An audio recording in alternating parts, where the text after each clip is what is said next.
Okay guys, in this lesson we're going to take a look at how to solve the matrix operation a determinant in both by hand and by doing it in the calculator. And we're also going to look at how to use RREF, which is reduced row echelon form, to solve systems of equations in the calculator. Okay, so 2x2s are pretty easy. Say we have some general matrices right here, A, B, C, and D. Okay, we're evaluating a determinant. So a lot of times they either write DET or they put absolute value bars around the matrices. So if we're doing the determinant of this matrix right here, we're going to multiply the diagonals. A times D minus B times C, or C times B, same thing, okay? So we're just going to subtract them. So it's really easy. So when evaluating this determinant, 3 times 1 is 3, minus 6 times negative 2 is a negative 12. So it comes out to be 15. When you evaluate a determinant, you get a scalar, which is a number, okay? So you'll always get a number. So this is what I'm talking about with the absolute value bars. So 2 times negative 3 is a negative 6, minus 4 times negative 2 is a negative 8. So you get 2. So we'll do 3 times 2 is 6, minus 4 is 2. 6 times 3 is 18, minus a negative 4. So you get 22. Okay, so where you're going to mess up on this is your negatives. So make sure the formula already has a minus sign in it. So remember that a minus minus turns into a positive, okay? Now, let's take a look at how to do this in the calculator real quick. So get your calculators out. Let's just take the last example we did. So what we're going to do is we're going to enter a 2x2 matrix. So we go to edit, and I'm just going to put in matrix A. So it's going to be 2x2. And I'm going to enter 6, 4, negative 1, and 3. I'm going to quit. So to pull up the determinant function on your calculator, you do matrix, math, and you see it's the first option, DET. So we hit DET, and I stored it in matrix A. So I hit A, matrix A, and you get 22, okay? So that's how we do it in the calculator.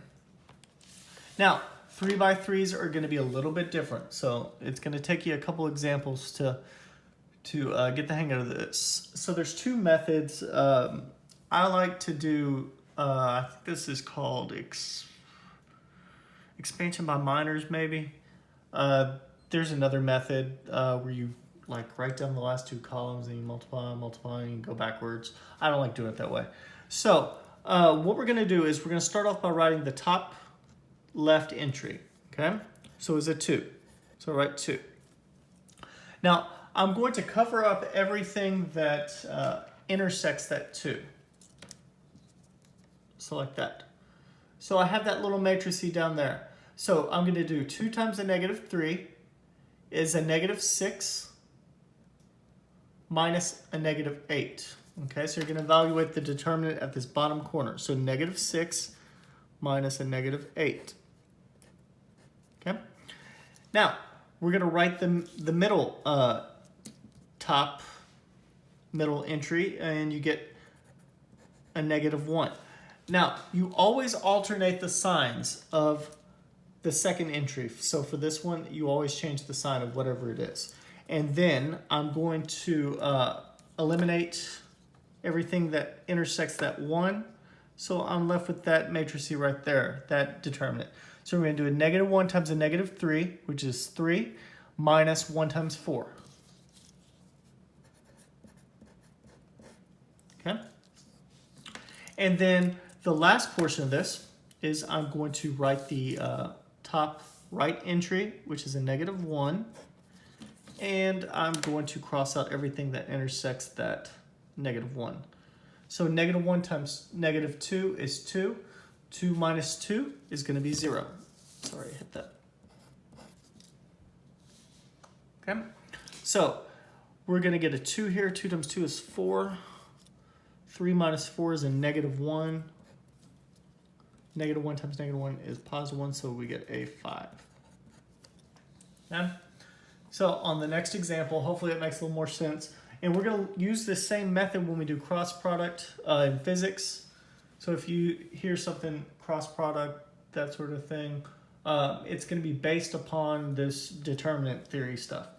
Okay, so we're going to start by writing the top left entry is 3.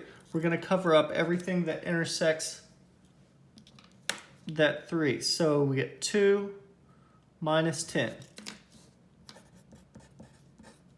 Okay, we're going to write the middle entry on the top, and we're going to change the sign to -4. And we're going to cross out everything that intersects that 4. So we get -2 minus 5.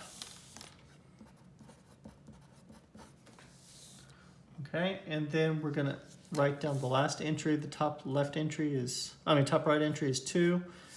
And so we get 2 minus a -1. Okay, so 2 minus 10 is a -8. So that's a -24. -2 minus 5 is a -7. -7 times -4 is 28. And 2 minus a -1 is 3. 3 times 2 is 6. So we get 4 plus 6 is 10. Now, if we're putting this in the calculator, sorry, I hit my selfie stick. Okay, so if we're putting this in the calculator, it's a 3 by 3.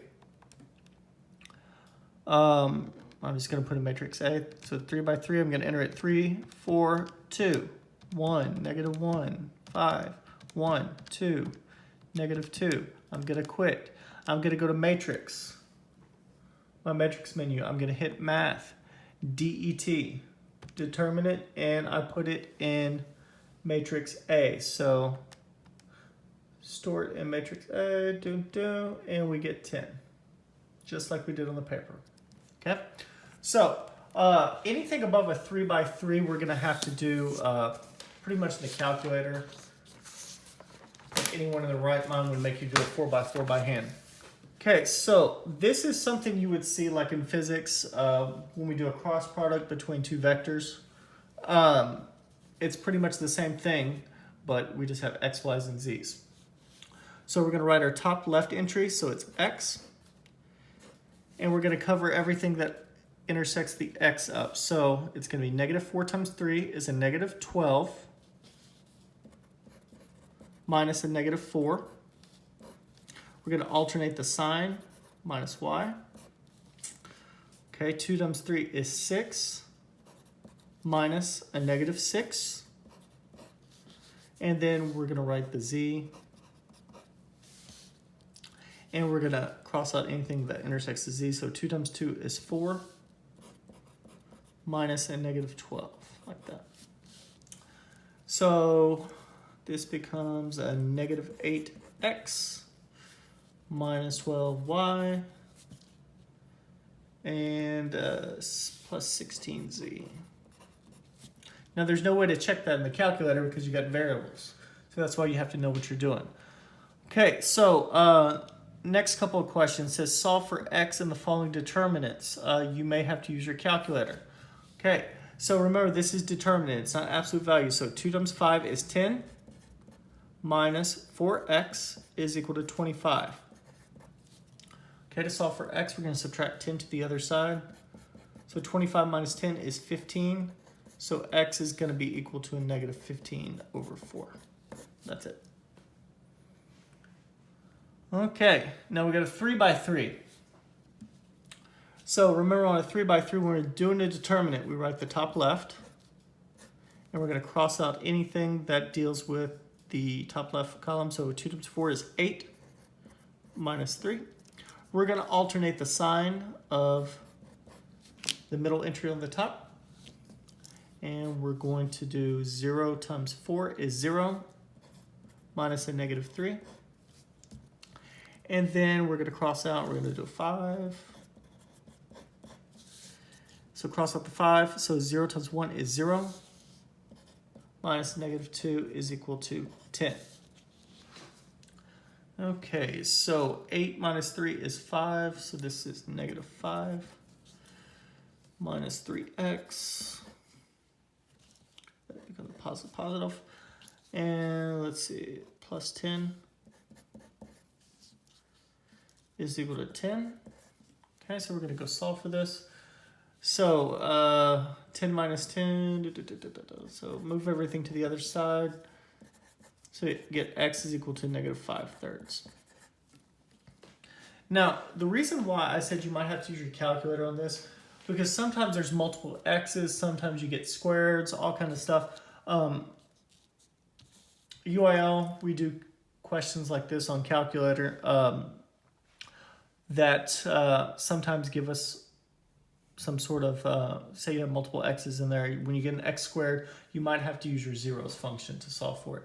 But these turned out nice, so no complaints on these problems, okay? Now, let's talk about how to solve equations using RREF, these systems of equations. So what I'm going to do is always have to make sure that my variables are lined up. And if you have to move some stuff around, then move some stuff around. Okay, so we're going to go to Matrix, and we're going to go to Edit. We're going to set up a 2x3 matrix, okay? So it's going to be rows by column. So we've got 2 rows and 3 columns. So do 2x3. We're going to hit 1, 2, 5. And then we're going to hit 1, negative 1, and 3. Okay, let's make sure we can see that. Okay, 1, negative 1, 3. So we're going to quit. Now, you're going to go back to your matrix menu, and you go to Math. And you're going to go up to choice B, which is RREF, which stands for Reduced Row Echelon Form. You hit Enter. Okay, now I put this in matrix A.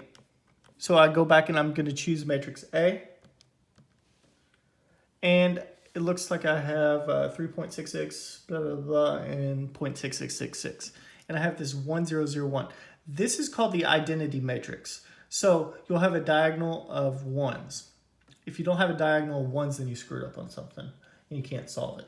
But, so I have this going on right here. Now if I want to change it to a fraction, I hit Math, Enter, Enter. So I get 11/3 and 2/3. So I get x is equal to 11/3 and y is equal to 2/3. Now, how do you know which one's x and which one's y? Well, it goes in order of your variables going from left to right. Okay, so let's look at the last one. It's going to be a 3x4. So 1, 1, negative 1, 6, 3, negative 2, 1, negative 5, 1, 3, negative 2, 14. Just an FYI, I don't know if you'll know this, but you have to use the negative key, not the subtraction key, when you enter these negative signs in the matrix. Okay, so keep that in mind. So we quit. Matrix, we're going to go Math, RREF, choice B, and I entered that into matrix A. And so you see I have my diagonal of 1s. So x is equal to 1, y is equal to 3, z is equal to negative 2.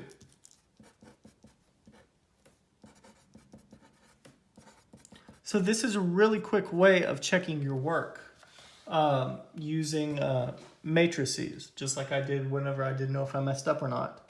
When double check my systems of equations by using matrices. Now, here's what I'm going to say is I expect you to do it by hand if I say to do it by hand. So if I say use elimination or substitution, use elimination or substitution. If I say use matrices, then use matrices. Okay? So hopefully this helped you out a little bit.